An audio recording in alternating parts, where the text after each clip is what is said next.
people thinking? Nuclear hot seat, what have those boys been drinking? Nuclear hot seat, the corium is sinking. Our time to act is shrinking, but our activists are linking.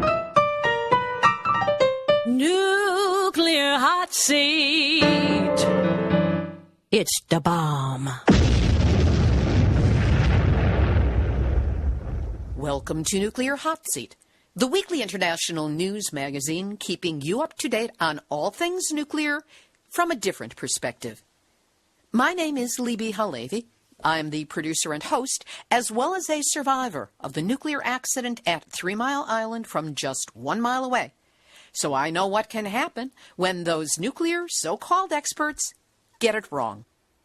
This week, to mark the 37th anniversary of the start of the nuclear meltdown at 3 Mile Island in Harrisburg, Pennsylvania, we take an in-depth look at the accident, my personal narrative, having been there and lived through it, plus how it impacted the physical and mental health of local residents, how TMI operator Metropolitan Edison lied to media and government, the failings of the Nuclear Regulatory Commission to protect we the people and the environment, and to get a bird's-eye summary of the 37 years since it happened from Eric Epstein of 3 Mile Island Alert.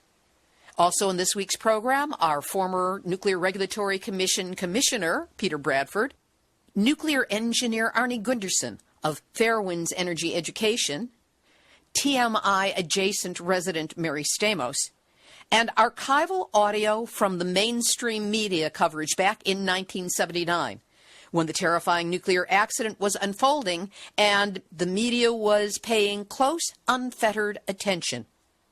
Today is Monday, March 28, 2016, and here is the Nuclear Hot Seat 3 Mile Island Anniversary Special for 2016.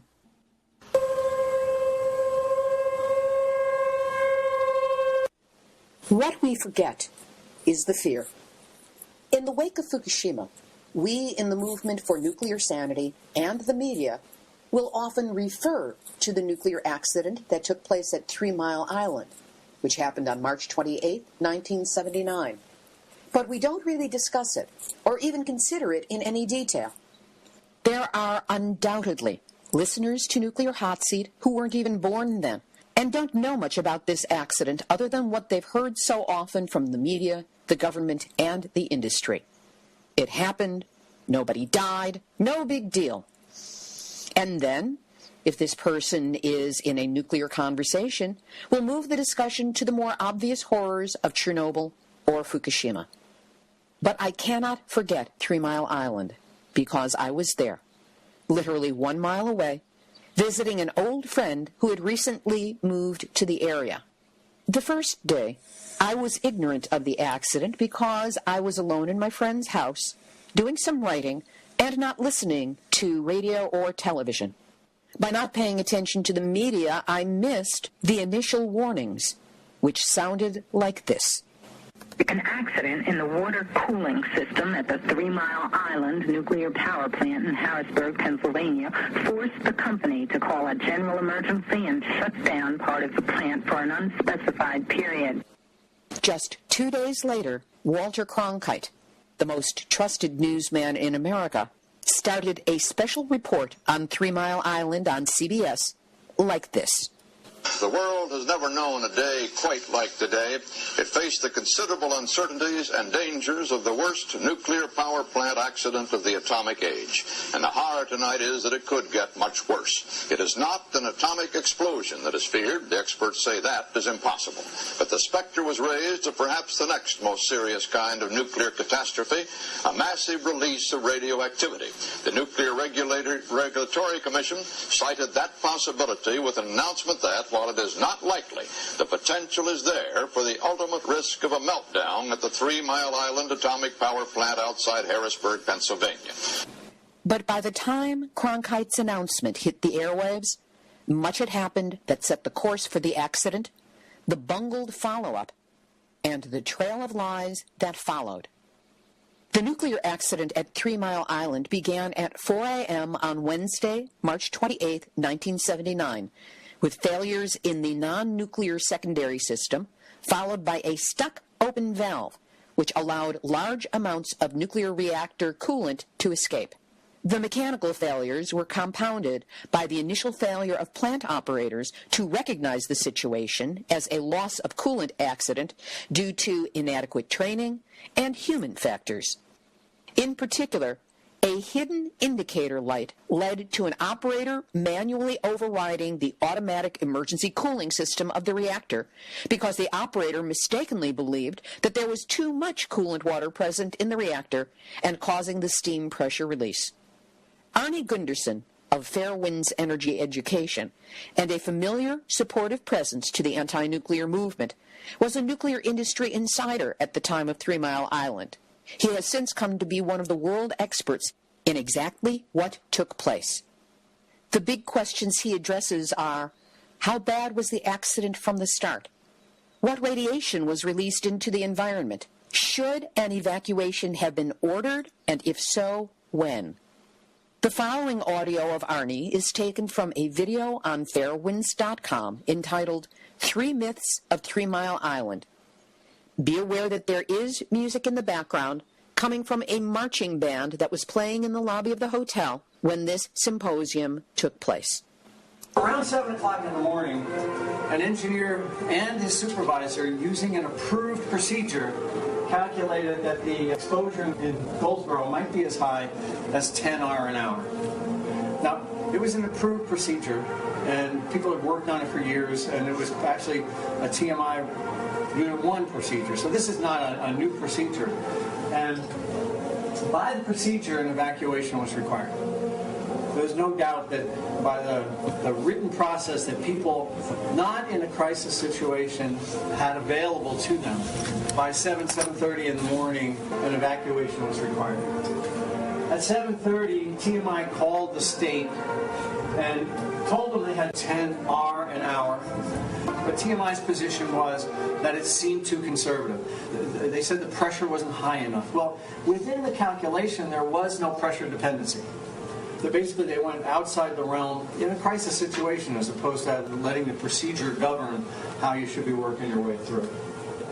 What they did not tell the state in that 7:30 phone call is that employees working outside had already begun to receive exposures. There's at least one case of an exposure of 20 milliround to an employee who was out on the grounds before 7:30 in the morning. They did not tell the state that already almost every radiation detector in the plant was off scale. According to Arnie Gundersen, a helicopter flew to Goldsboro, directly west of the 3 Mile Island plant, at about 7:30 in the morning and reported that it found no radiation. But there are problems with that evaluation. It was a very calm day, and the helicopter actually got to Goldsboro before a plume would have gotten there. So had radiation been coming, the plume would have been very narrowly focused. If the helicopter were off by as little as 6 degrees, meaning not directly in the center of the plume, the readings could have been off by a factor of 10,000 in the dose recorded. Finally, the helicopter actually arrived on site at 8:30 in the morning, not at 7:30 as was initially reported. Around this time, in the control room of the reactor, frightened engineers and plant operators tried to figure out what to do. What follows is a recording from a dictaphone that was either accidentally or intentionally left on and recorded what the people we count on in a nuclear accident sound like as they try to figure out what to do. The sound quality is not good, but listen closely as they discuss the problem and briefly consider the possibility of evacuation. What was the time scale involved there? Hours. Hours before what? Before you had a core melt. Before you had a core melt? You would have hours till when you were generating fission products in a core melt kind of situation through the containment. I think, we got the best we got, Joe. And they're not coming up with answers. We got the... Well, don't you think as a precautionary measure there should be some evacuation? Probably, but I must say it's operating totally in the blind, and I don't have any confidence at all that if we order evacuation, we won't move people to a place where they've already got a piece of the dose they're going to get into an area where they will get another piece. You know, they will have had 0.5 of what they were going to get, and now they move someplace else and get 1.0. Now, Joe? Yes, sir. I think to me I've got to call the governor. Sir, I do. I think you've got to talk to him immediately.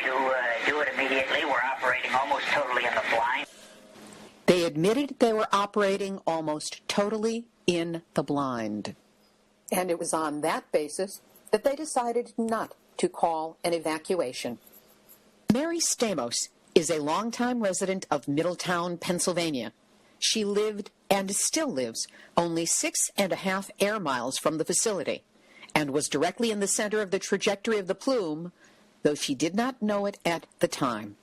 I went into the driveway, and it was really strange because the air was filled with metal, and I didn't know if I was breathing it or tasting it, but I just looked around, and I couldn't figure out what was going on. And the thing that was really strange, it was a beautiful, sunny morning, and there were no birds when the birds were chirping all over the place the day before. And I just wondered, what was going on, but I had no clue. While Mary Stamos had no clue, neither did the Nuclear Regulatory Commission. Peter Bradford was an NRC commissioner at the time and had previously worked closely with Ralph Nader. Here are his recollections of that morning from inside the NRC. On the morning of the 28th of March, the commissioners received some level of notification, and I don't remember now just what level it was, but it was not a dramatic notification, simply that something unusual had happened at the plant. If I'm remembering correctly, it was a form of notification that we probably got 5 or 6 times a year with regard to events at nuclear plants. It was an indication that something out of the ordinary had happened, but it gave no hint of the severity of the events at 3 Mile Island. Arnie Gundersen pointed to a second window of opportunity for an evacuation to be ordered between 10 and 11 in the morning. The next time I suggest would be a good time to have evacuated is around 10 o'clock in the morning, between 10 and 11. By then, they knew that core thermocouples, that's a device to measure temperature inside the core, were measuring 2,100 degrees. Well, normally they measure about 500 degrees. And 2,100 degrees indicates that the fuel rods are entering something called a Zirk-water reaction. Fuel rods are made of zirconium, and they scavenge oxygen out of H2O. So the oxygen gets pulled out of the H2O, releasing hydrogen. So by 10 o'clock in the morning, they knew that there was hydrogen being generated. There was not enough cooling or no cooling going through the core. Also by 10 o'clock, they had reactor cooling pumps, which are massive, 3,000-4,000 horsepower pumps. And the amperage for those pumps was very low. And that's an indication that they're not pumping water. It's an indication they're pumping steam or air. And the next thing is that in a pressurized water reactor, they have neutron monitors in the core, but they have neutron monitors outside of the nuclear reactor. And the neutron monitors outside of the nuclear reactor were reading very high levels of neutrons. But what that means is that there was no water to moderate the neutrons. Even if the reaction was shut down, there was still more neutrons than they had ever experienced outside the core. And that's an indication that the core had lost its water and was uncovered. Again, around 10 o'clock, the radiation monitors in the dome of the containment were at lethal levels, thousands of R an hour. Again, an indication that fuel is breaking down. And around 10 o'clock in the morning, Health Physics asked the plant management to evacuate the auxiliary building. So all these things were happening, and yet the state wasn't told that things were really out of control. The state wasn't told, the NRC wasn't told, and we, the people, were not told. The plant manager at 3 Mile Island at the time was a man named Denny Miller. Arnie relayed what Miller had to say over the next few years about what was going on in that time frame. Note that everything he says as a quote, he has substantiated with footnotes in a report that is up on TMIA, the 3 Mile Island Alerts website. The plant manager at the time was a guy named Miller, And here's what he had to say over the next couple years about what was going on in that time frame. They were hot enough that they scared you. And he was talking about the in-core temperature. Well, if you're scared, one would think that an evacuation might be in order. Pretty early, we were scared. Radiation was all over the place. Everything was off scale. Another indication, if you're scared, it's about time to at least tell the civilians that it's time to move out. And finally, we were not in our minds convinced that the core was totally covered. That's another indication that it's time to let the civilians know to head for the hills, and it didn't happen. This was another interesting quote. We don't know where the hell the plant was going. Now, Miller said that in a phone call to Parsippany. Parsippany was the headquarters office at 7:30 in the morning. And it was pretty clear in my mind that Miller was suggesting we should go to a general emergency. And the people in Parsippany talked him down to a site emergency. He changed his tune. We will have an interesting footnote on site manager Denny Miller at the end of this special report. What was going on in the outside world while all this was happening inside 3 Mile Island? Arnie Gundersen reports on an email he received about 1 year ago. Since I've been talking about Fukushima, I got an email that brought me to tears. It was a woman who was in 10th grade at the time of the accident, and she was in chemistry, and they were studying radiation, and they had a Geiger counter hanging out the window for the entire semester. They walk into the class at 10 o'clock in the morning of the accident, and the Geiger counter is pegged. So the teacher goes to the phone as a responsible citizen. He calls Governor Thornburg and tells him, look, I'm in Middleburg. I've got a pegged Geiger counter here. What should I do? And Governor Thornburg's office told this high school teacher, don't do anything. We know all about it. So they kept the kids in school. And who got evacuated were the kids of people who worked at the power plant. They all came by and grabbed their kids and got out of there. But the kids that didn't have the inside scoop wound up staying in Middletown and got high exposure. At about this same time, Mary Stamos received first word that there was a real problem down at the end plant. Around 10:30 the morning of the accident, I got a phone call from my sister-in-law, and she worked for an environmental group, and there were attorneys there that were members of 3 Mile Island Alert, and she said they told her that something had happened at 3 Mile Island. The plant was shut down. They had some type of an accident. So I heard about it hours later after the metallic taste. I thought I was far enough away that it wouldn't be a problem. At 12:20, the NRC called TMI and asked, what is the temperature in the core? TMI got back to them shortly thereafter, and they said, we don't know. The computer is printing question marks. They said, that means that the computer is messed up.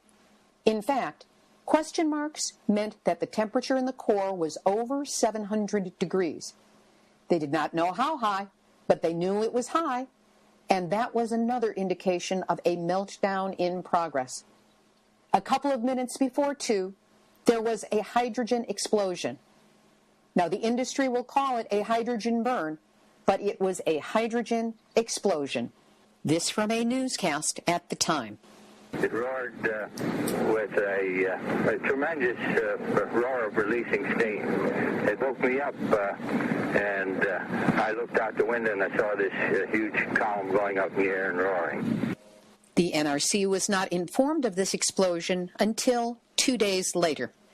The following is transcribed from Arnie Gundersen's presentation, 3 Myths of 3 Mile Island. He said, Plant manager Miller was in the control room at the time based on affidavits from 4 reactor operators. They all said Miller knew about it. The control room shook. Now, when your building starts shaking, I think that is about the last indication you need that you really should let the civilians know to head for the hills.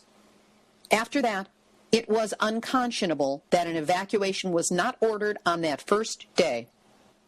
Of course, the official response from 3 Mile Island and other industry officials was typical. Everything is under control. There is and was no danger to public health and safety. There was a small release of radiation to the environment. All safety equipment functioned properly. Metropolitan Edison has been monitoring the air in the vicinity of the plant constantly since the incident. No increase in normal radiation levels has been detected. The situation is more complex than the company first led us to believe. We are taking more tests, and at this point we believe there's still no danger to the public health. We have absolutely no question about the safety of nuclear plants as a result of this mishap. We do not refer to it as a nuclear accident because it was not that. And as I say, all these systems went into operation as they should have. So when is a nuclear accident not a nuclear accident? Apparently, when the nuclear industry says so. None of the tumult going on within 3 Mile Island, none of the damage, none of the information that Arnie Gundersen presented on the 30th anniversary of the accident was known to the outside world at that time. Mary Stamos. The evening news had Walter Cronkite on, and I missed all of what he said, but I had heard shortly after that they were talking about this nuclear accident at 3 Mile Island. And then the next morning, my neighbor worked at the hotel near me, and she would come by for coffee, and we'd sit and talk. And she told me on Thursday morning, the second day of the accident, I mean, this is like 6 a.m. in the morning, that reporters were calling from all over the world to make reservations to stay at the hotel because of the accident. And, you know, we weren't told it was anything serious. The evening newspaper on March 28th said low levels of radiation escape after end plant reactor pump fails. Leak poses no danger to the populace. Later in the afternoon, Thursday afternoon, the lieutenant governor goes on television and says that the accident at 3 Mile Island told us that there'd be no problem. They would be able to restart in a couple of days. And then later he comes back on television, like within an hour or so, and he says, we've been misled. We've been lied to. The nuclear accident is more severe than we have been led to believe. We were told to close our doors and windows. When I heard that, that's when I got really scared, because I had heard from bomb fallout victims, you know, the history and the story of Utah and Nevada and other nuclear places where they're told to close their doors and windows. If nothing is happening, you can breathe the air, but they told us to close our doors and windows, and that was Thursday afternoon, and I started to really get worried. On the other hand, I wasn't worried at all. That's because I continued to ignore the media, dismissing the little bit I'd heard as an overblown media response to that little problem down at the end plant. Of course, it did not stop me from declaring myself as a member of that self-same media, because I was a freelancer close to a big story and I wanted to capitalize upon it. The second day of the accident, as the reactor invisibly leaked radioactivity into the environment, I walked over a mile into Middletown, breathing deeply of the Pennsylvania springtime air, completely ignorant of the possible danger to which I was exposing myself. I stood around outside interviewing people, waited half an hour on a corner for a bus, then met up with my friend in Harrisburg for dinner. Over a carafe of wine, she told me half the people in her office had already left, and weren't they overreacting? I agreed. And then the two of us made our way back to the house, walking back from the bus stop. The third day of the accident, Friday, March 30th, I was alone in the house working on a musical, coincidentally entitled Armageddon, when I heard a bullhorn going down the street in front of the house, issuing the same warning as was heard at Fukushima.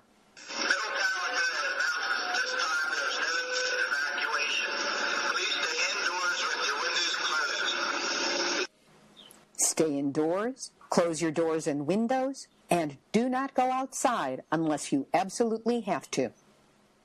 Here's why. It began at 6:40 this morning and lasted until 9 o'clock. Another unexpected and substantial release of radiation into the atmosphere from reactor number 2. It produced a huge cloud of radioactive xenon gas and radiation levels 10 times the amount considered safe for the general public to be exposed to in a full year. The new information is this. The accident sent ionized radiation beaming through the plant's 4-foot-thick walls. Consequently, the metal shield that protects the nuclear fuel may have been damaged. Suddenly, everything I had been made afraid of during the Cold War as coming from the Russians was threatening my life from just 1 mile away, courtesy my own government. There was nowhere to run, nowhere to hide. For all I knew, the radiation level was so high that, in effect, I was already dead. Former NRC Commissioner Peter Bradford.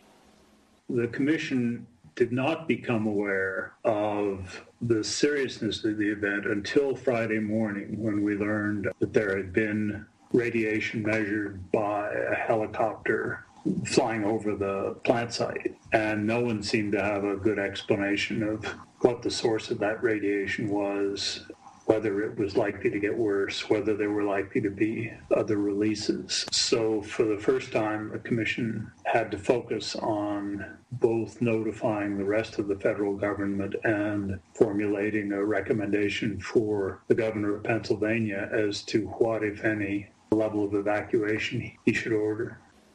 You know, I don't remember much about the debate among the commissioners. I know the consensus that we reached was to recommend the evacuation of pregnant women and children under the age of 5 from within a 5-mile radius. Outside 3 Mile Island, all was bedlam and chaos. But at least the world's reporters were on the job. What's it been like here since Wednesday? Conflicting statements from the governor's office, the NRC here, the NRC in Washington, and the company Metropolitan Edison that owns the plant. There's been a severe communications problem getting information back to Washington. I was there. I think we're very close to a chaotic situation. Part of it, I think, is a lack of credibility of what we're being told. Part of it's the confusion that's coming forth. I think it's inexcusable that we leave a private utility in full command of the situation, being advised and pulled and tugged and fragmented by the structure there. How can you say it's not an accident when radiation is being detected as far away as 16 miles? The accident did not occur inside the reactor in the slightest. It was a feed pump connected to the turbine outside of the reactor area. Now, that was a failure of a piece of machinery, and therefore it was an accident with regard to, it wasn't an accident, it was just a failure of a piece of machinery. There's also a bubble in the reactor vessel that means that any change in the hydraulics of the core have to be carefully monitored. So we're looking very carefully at the way the applicant intends to get the core to a cold shutdown condition. There's no relationship between that and what is thought of as a nuclear accident. One of the more bald-faced examples of nuclear double talk and obfuscation. Middletown resident Mary Stamos. The next morning, around 8:30 or 9:30, all of a sudden, I heard sirens ringing and the church bells were ringing, which I never heard like this, and all of the sirens were ringing in this area. And I turned the TV on. I didn't see anything. Then I turned my radio on, and I hear the newscaster, Ron Drake, talking about having uncontrolled radiation releases from 3 Mile Island. And that's when I really started to panic. And a little bit later, the one person, I don't know who it was, that we consider him a hero, he turned the sirens on in Harrisburg, and the people started to panic, and they were hearing all the news about what was happening. And then the governor, Thornburg, was kind of forced into talking about radiation, and the exposure that people might be getting. Based on advice of the chairman of the NRC, and in the interest of taking every precaution, I am advising those who may be particularly susceptible to the effects of any radiation, that is, pregnant women and preschool-aged children, to leave the area within a 5-mile radius of the 3 Mile Island facility until further notice. And like I said, I'm 6.5 miles away, but I was still worried. The whole idea of being able to evacuate communities that size is absurd. It's been absurd all along, and it's just governmental and utility nonsense to talk about being able to cope with a situation by evacuation, because you're never going to get the people out. We are advising the people on the basis of information, on the basis of a recommendation from the chairman of the Nuclear Regulatory Commission, that they simply ought to stay indoors as a precautionary measure, until they hear further word from us. It's that simple. Yeah, a lot of people are leaving the Harrisburg area right now. My own family's on the way to New York City right now to stay with relatives. A lot of people, the gas stations are flooded. The banks were busy. People were withdrawing some of their money so they could get out of here. I didn't have a car that morning, so I talked to my neighbor, and she said that we could go to her mother's house. So I got my son ready. I went to school to get my daughter out of school, and her teacher was really upset because she had children that she couldn't go get until all her children from the school were leaving. So when we got to the school, got my daughter, and then we went to my friend's mother's home. That was about 10 miles. And then my husband was still out of town. He worked at a telephone company, and when he tried to call, he couldn't even get through. The phone lines were so jammed. I had the exact same problem trying to call out. There was this weird siren sound on the line that wouldn't let me get through. Oh, wow. My friends finally did get through to me on the phone. They picked me up, and we evacuated to a friend of theirs who lived 150 miles away, which we hoped was far enough. I stayed there for the next 10 days, and then flew out, away from Harrisburg, away from Middletown, away from 3 Mile Island. So I missed having a community of people who together were able to process what had happened to them, commiserate with each other, and get angry in a legal way at the powers that be at 3 Mile Island. I also missed the worst of the follow-up information. Mary Stamos. When I got my daughter ready to go back to school the one morning, I was brushing her hair, and she had thick, lovely hair, blondish, and a whole lot of hair came out in the hairbrush, and it kind of freaked me out. I gave my son a little bath, and I saw a whole wad of hair in the tub, which I never had experienced before. And when I looked at his scalp, I could see his scalp, and it wasn't solid hair. And I didn't think a whole lot of it because I thought when radiation caused hair fallout, I thought you would be bald. I didn't know until a couple years later that you could just have a certain degree of hair loss. I didn't know what was going to happen to us in the future, if we'd all get cancer or whatever.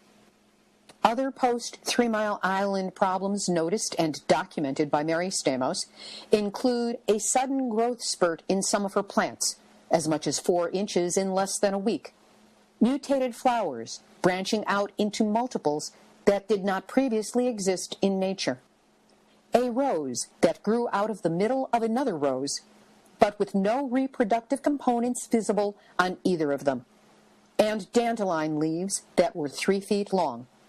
These are all evidence of a process known as fasciation, which are mutations in plant life following exposure to radiation. Fasciation has also been observed at Fukushima and Chernobyl. At 3 Mile Island, animal mutations and animal deaths followed. There was a lady at one of the first meetings I ever attended, the public NRC meeting. She stood up and asked a question of the NRC, or MedEd, the Metropolitan Edison, the TMI owners.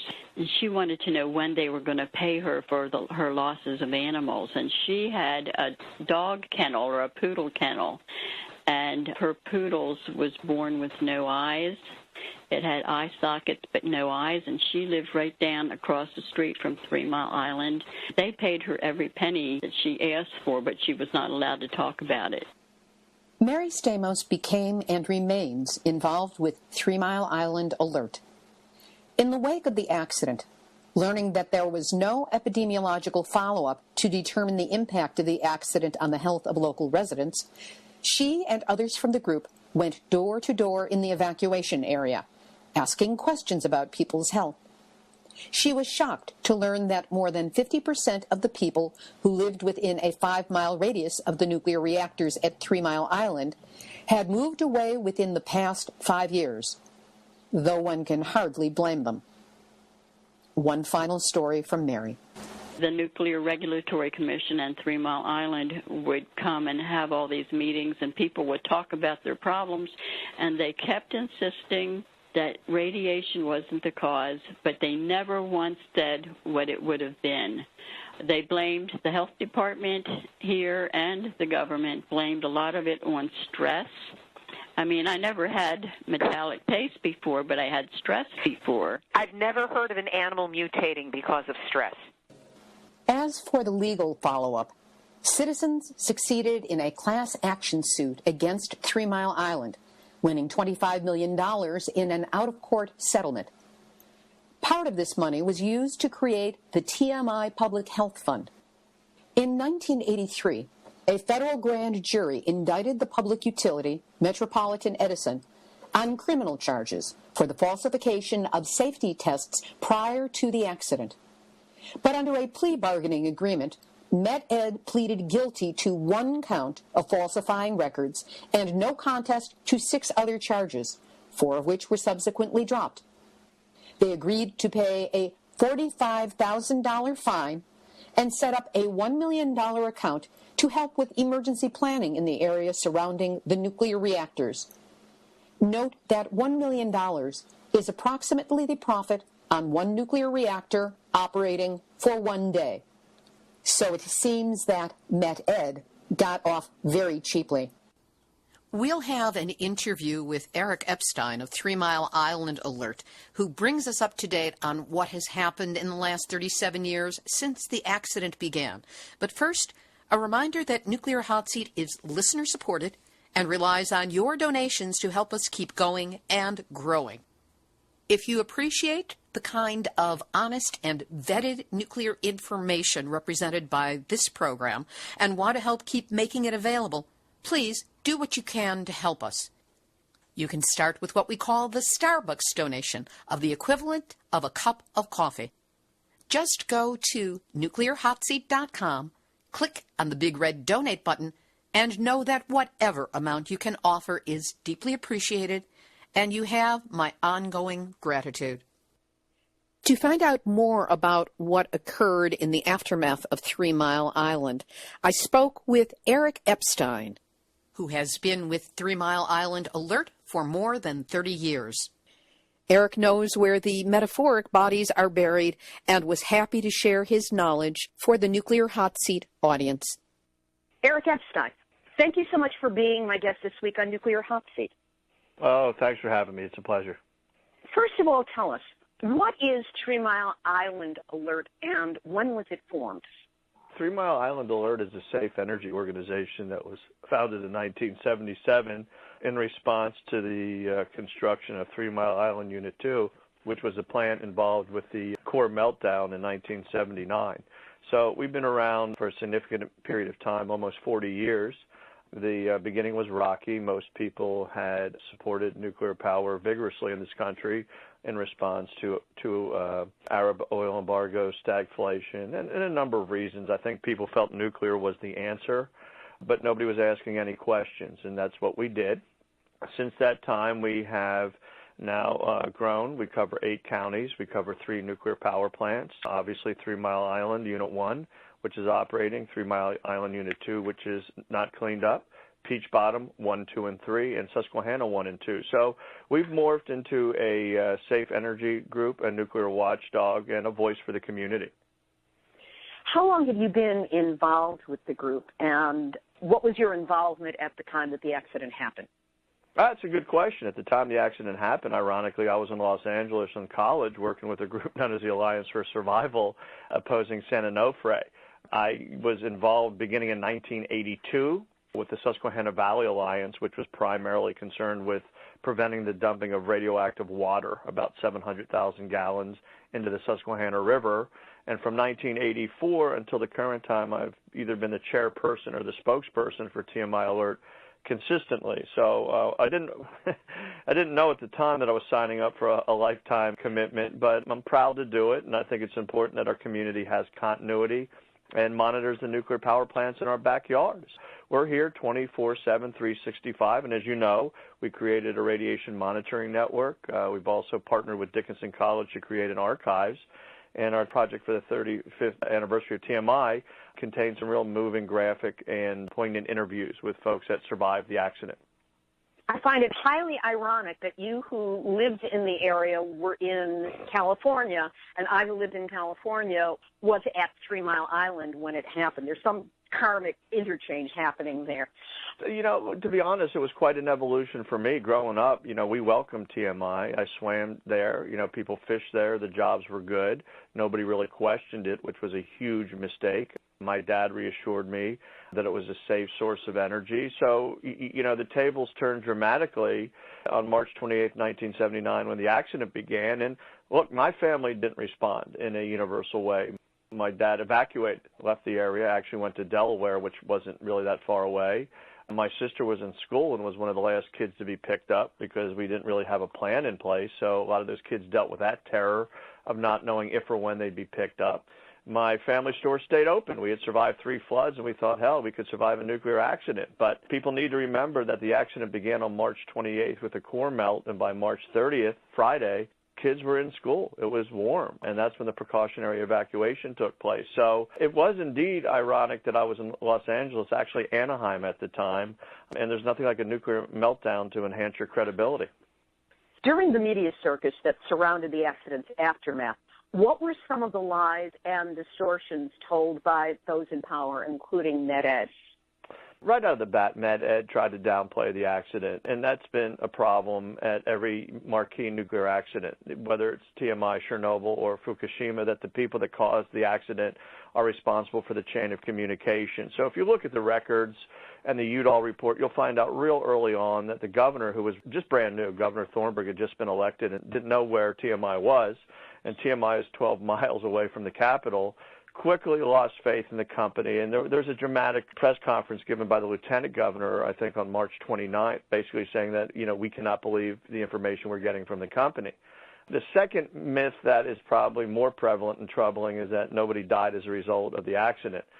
Conservatives and pro-nuclear people used to say that Ted Kennedy's car killed more people than the accident at TMI. And the problem is so much radiation escaped. And if you want to see estimates, I'd encourage people to check out Dr. Jan B.A. or David Lochbaum. Jan B.A. is with the Audubon Society, and David Lochbaum is with the Union of Concerned Scientists. And we don't know how much radiation escaped. Why? Because the monitors weren't equipped to pick up the amount that was released.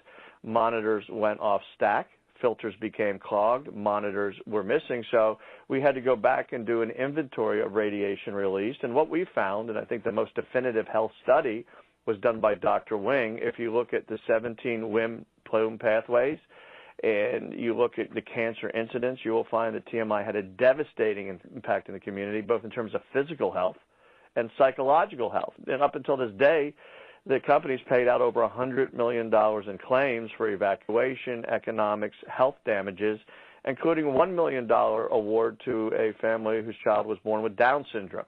You know, it's pretty clear that we live with chronic elevated psychological stress. The evidence is overwhelming that we were exposed to radiation. Look, there are hundreds, if not thousands, of accounts.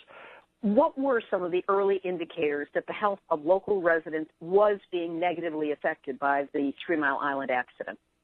Well, unfortunately, since the radiation monitors didn't work or were missing, human beings became essentially the barometer for the amount of radiation that was exposed. So we became human dosimeters, and what people experienced was universal. Metallic taste in the mouth, sunburn, skin, eye irritation, vomiting, diarrhea, all effects of being exposed to radiation.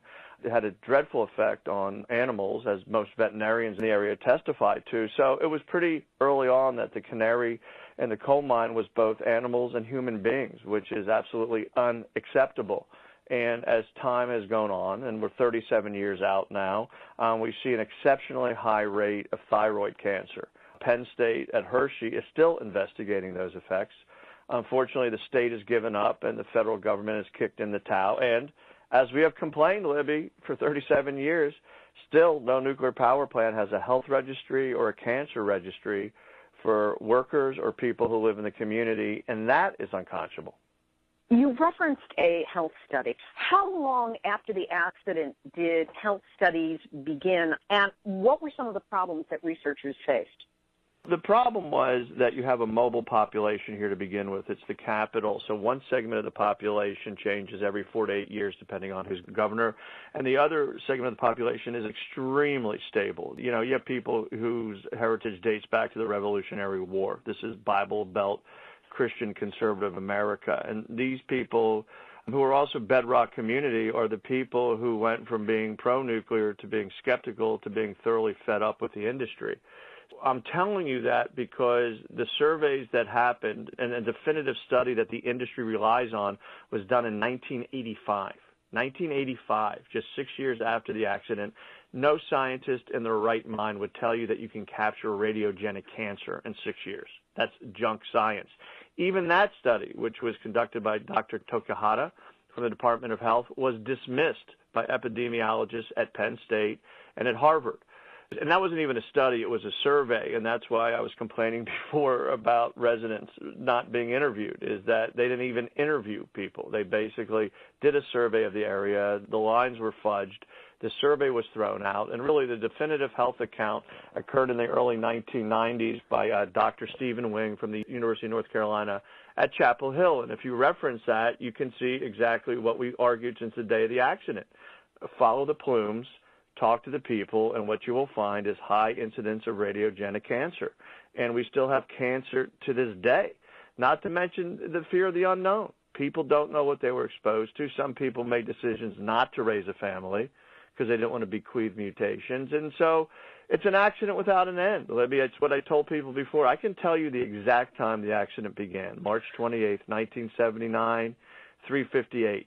I can't tell you what time it ends because nuclear accidents never end. This is a story where the pallbearers are going to have to stand in place forever. What, if any, action has been taken against MedEd or any other organization that was involved, Babcock and Wilcox, any of the creators of 3 Mile Island? Well, everybody sued each other. Nobody took responsibility. It's the old story. The company sued the NRC. That was thrown out. The Babcock and Wilcox suit was settled out of court. The company that owned the plant was actually a holding company. It was GPU. MedEd, who was the operator, owned 50% of the plant. 25% was owned by Jersey Central Power and Light, and 25% was owned by Penelec. Just the cruel irony of this is that we really didn't get any electricity from that nuclear power plant. Jersey Central and Power and Light is in New Jersey. We live in central Pennsylvania. Penelec is in Allentown. We live in central Pennsylvania. Penelec is in western Pennsylvania. We live in central Pennsylvania. So the people that had to deal with the accident really never received any of the benefits. Now, there was a fine and there were criminal convictions. The company no longer exists, and the plant has been sold multiple times since the accident. So essentially, the company not only got away scot-free, but they were bailed out by taxpayers and by the federal government for the defueling. You asked me earlier what was one of the biggest myths.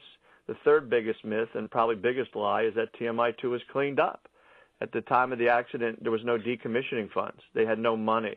They operated for 1/120th of their lifespan. Cost $1 billion to build, $1 billion to defuel, and it'll cost another $1 billion to decommission, and they just don't have enough money. I mean, the reality is that TMI-2 will never be cleaned up, and this is an accident without an ending. So here we are 37 years later. What current actions are taking place regarding 3 Mile Island, and what, if anything, can listeners to Nuclear Hot Seat do to help support you in your work? Well, you can visit our websites, obviously, donations help. But if you go to the TMIA website, TMIA.com, you'll see that we track 3 nuclear power plants on a daily basis. We have a record of every incident or problem that's occurred at all 3 plants, everything since the day they began up till today. That's for Susquehanna, Peach Bottom, and TMI. We established a radiation monitoring network, and you can go to efmr.org, and you can find what we promised to give the community has come to fruition, and that's real-time radiation monitoring. We've also distributed 50,000 KI tablets and will continue to provide that service to the community. So you can support us by staying in touch. TMIA for what we do at the nuclear power plants, EFMR for the radiation monitoring. Go to the Dickinson archives, and we have voluminous records there, including oral histories from year 0 and year 25. I think people will find the 35th Year Project really moving. It's really a graphic novel with interviews from survivors. So what people can do is basically make sure it doesn't happen to them. Stay active. Ask questions. Don't be a victim. You don't have to be a passive victim. You can be the aggressor. And I think what we found is something totally ironic. 37 years later, alternatives and renewals have supplanted nuclear power. They could leave the community tomorrow and it would have a minimal economic impact. They've gone from 804 people working at TMI 1 to 525. They've gone from 1,100 people working at TMI 2 to zero. TMI 2 pays no taxes. So what used to be their ace in the hole is gone. Alternatives and renewables have arrived. The economic impact has diminished. And just by staying the course, and I think you and your listeners have probably know this for years, that, you know, the only thing that matters in this country that's green is money, and nobody in their right mind would invest in a nuclear power plant these days. I understand that some people may seem disaffected by nuclear power, but it affects everybody. If you just look at how nuclear power works from the moment it's mined, milled, transported, split, and then turns into waste, everybody, no matter where you are, you're impacted. So be aware that at some point in time, you're touched by nuclear power production. Eric Epstein, thank you so much for all your years of dedicated work with TMI Alert, and thank you for being my guest on this very special Nuclear Hot Seat. I appreciate your diligence, Libby, and your stick-to-itiveness and your tenaciousness, and people need to understand that what you're doing is hard and it's difficult. So people tuning into Hot Seat could also, send you some thank yous or some kudos. That's what I'm doing from Harrisburg today, and I appreciate all your efforts on everybody's behalf. That was Eric Epstein of 3 Mile Island Alert. We will have links up to TMIA.com, as well as the other websites and articles and studies that Eric mentioned under this week's episode number 249. Here's today's final thought. 3 Mile Island, Chernobyl, Fukushima. What was never supposed to happen has now happened 3 times. 5, if you count Fukushima's 3 core meltdowns as individual incidents. 5 major nuclear reactor accidents, creating radiation releases with impact and implications on health and safety that will last for more generations than we can imagine, or maybe even more than we as a species still have. But these headline accidents are not the only problems, as regular listeners to Nuclear Hot Seat know. Right now, the nuclear reactors at Indian Point in New York, only 35 miles from Midtown Manhattan, are leaking radioactive tritium into groundwater at levels 650 times higher than the maximum that's permitted. Florida's Turkey Point reactors are leaking radioactive water into Biscayne Bay, polluting Miami's drinking water with radionuclides. On India's west coast, on the Indian Ocean, the Kakrapur nuclear reactor in Gujarat has been leaking radiation for 3 weeks and counting. And Fukushima is the disaster that will never end, continually leaking radioactivity into the Pacific Ocean and the air, all of it being made worse by the Japanese government's idiocy in handling the nuclear waste, as well as their never-ending lies about radioactivity's risks to its citizens. 37 years ago, the 3 Mile Island accident and the honest media coverage that it created prompted an international resistance to nuclear that stopped the industry dead in its tracks, but unfortunately did not kill it outright. Pro-nuclear forces and lobbyists spent the time since then putting millions of dollars into public relations to manufacture our consent, rejuvenating their image and massaging talking points.